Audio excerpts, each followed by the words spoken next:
मंत्री गुलाबराव पाटील आज जळगावमध्ये आलेले आहेत। त्यांच्या पाळधी गावामध्ये अनेक कार्यकर्ते त्यांचं स्वागत करताना आपल्याला पाहायला मिळत आहे। भाऊ काय सांगाल, पहिला दिवस आहे मंत्रिपदाची शपथ घेतल्यानंतर आपण? निश्चितपणाने काल मी या ठिकाणी संध्याकाळपर्यंत गावी येण्याचा प्रयत्न केला आणि आज सगळ्या लोकांना या ठिकाणी भेटण्याचा प्रयत्न करतो आहे आणि दुपारपासून रेग्युलर आपलं जे काम असतं ते काम मी आज दुपारपासून सुरू करणार आहे। भाऊ, या ठिकाणी खाते वाटपाची मोठी चर्चा होताना पाहायला मिळते, अद्याप खाते वाटप झालेलं नाही। जे खातं मिळेल ते आपल्याला काम करायचं आहे। शेवटी खातं कुठलंही मिळालं तर आपली जबाबदारी असते ते काम करण्याची आणि मला खात्री आहे की जेही खातं सरकारमध्ये मला मिळेल ते काम मी करेन। पाणी पुरवठा खात्यात आपल्याला मिळेल असं वाटतं? जे मिळेल ते कुठलंही मिळो, कोणतंही खातं आवडणार आहे आपल्याला? सगळे आवडतात आपल्याला खाते। हो, दुसरीकडे एकनाथ शिंदे हे गृह खात्यासाठी आडून बसल्याचं सांगितलं जात आहे आणि म्हणूनच हा तिढा लांबल्याचं खाते वाटप झालं नाही असं काही आडून बसलेलं कोणी नाही आहे। मागणी केलेली आहे आणि मागणी करणं काही चुकीचं नाही आहे। त्यामुळे कोणी म्हणत असेल की बाबा ते आडून बसले असं असतं तर मग सरकारच स्थापन झालं नसतं, तसं काही नाही आहे। आता पुढच्या काळामध्ये कोणत्या कामांना आपलं प्राधान्य दिलं जाणार आहे?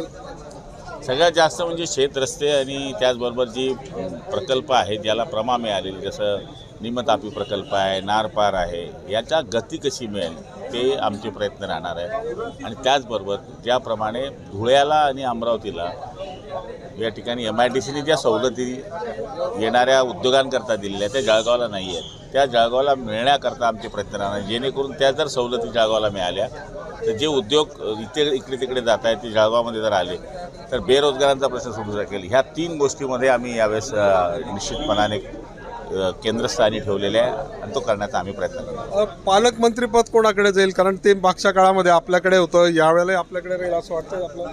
मला काहीच माहीत नाही, आता वरती जे ठरेल ते पालक दिले तर पालक, आपल्याला काय अडचण नाही, मालक ठरवतील। मालक ठरवतील। हो, सध्या जळगावमध्ये रेतीचा एक प्रश्न आपल्याला गाजताना दिसतोय। महसूल विभागाच्या पथकावरती हल्ले होताना पाहायला मिळतंय। एक राजश्रय त्या पाठीमागे असल्याचं बोललं जातं। चुकीची बाब आहे। मला तरी असं वाटतं की ज्यांनी हे केलेलं असेल त्यांना कठोर शिक्षा झाली पाहिजे। मी आता उलट दुपारी ज्या तलाठीला मारहाण झालेली त्याला बघायला मी दवाखान्यामध्ये जाणार आहे। मला तरी असं वाटतं की या गोष्टीला कोणीच पाठीशी घालू नये आणि निश्चितपणाने ज्यांनी केलेलं आहे त्याला शिक्षा व्हावी। CBIचं पथक गेल्या 8 दिवसांपासून जळगावमध्ये आहे। प्रवीण चव्हाणांच्या संदर्भामध्ये तक्रारीच्या चौकशी केली जाते। तुम्ही या सगळ्या घटनांकडे कसं बघताय? मलाही माहीत पडलं की ते CBIचं पथक आलं, पण ते त्यांचं काम ते करताय, त्यामुळे CBIच्या या पथकामध्ये त्यांचं ते काम ते करतायत त्याच्यामध्ये बोलणं उचित होणार नाही। मला वाटतं की तो तपासाचा भाग आहे। हो, यावेळेला अतिवृष्टी झाली, अनेकांना अद्याप नुकसान भरपाई मिळालेली नाही, शेतकरी वाट बघतायत। दुसरीकडे लाडक्या बहिणींच्या हप्त्याची सुद्धा प्रतीक्षा आहे। लाडक्या बहिणींच्या हप्त्यांकरता कालच तरतूद करण्यात आली। एवढं 2-3 दिवसामध्ये लाडक्या बहिणीचे पैसे येतील आणि आपण जे म्हणताय ते मागच्या काळामध्ये बरेच सर्कल आपले या ठिकाणी आले, काही 2-3 सर्कलांचेच पैसे यायचे बाकी आहे अतिवृष्टीचे, त्याच्याकरता आता आज उद्यामध्ये कलेक्टरबरोबर बैठक घेणार आहे। कल्याणमध्ये आपण बघतोय की एका शुक्ला नावाच्या अधिकाऱ्यानं मराठी व्यक्तींवरती हल्ला केला, मराठीबद्दल अपशब्द त्यांनी वापरल्याचं चुकीचं आहे। इथे राहायचं, इथे खायचं, इथं पैसे करायचे आणि ज्या मुंबईमध्ये तुम्हाला मुंबई जी कुशीमध्ये घेते, तुम्हाला मोठं करते, त्या मुंबईच्याच माणसाला तुम्ही मराठी माणसाला वाईट म्हणायचं, खपवून घेतलं जाणार नाही, चोपलं पाहिजे, अशात ठोकला पाहिजे।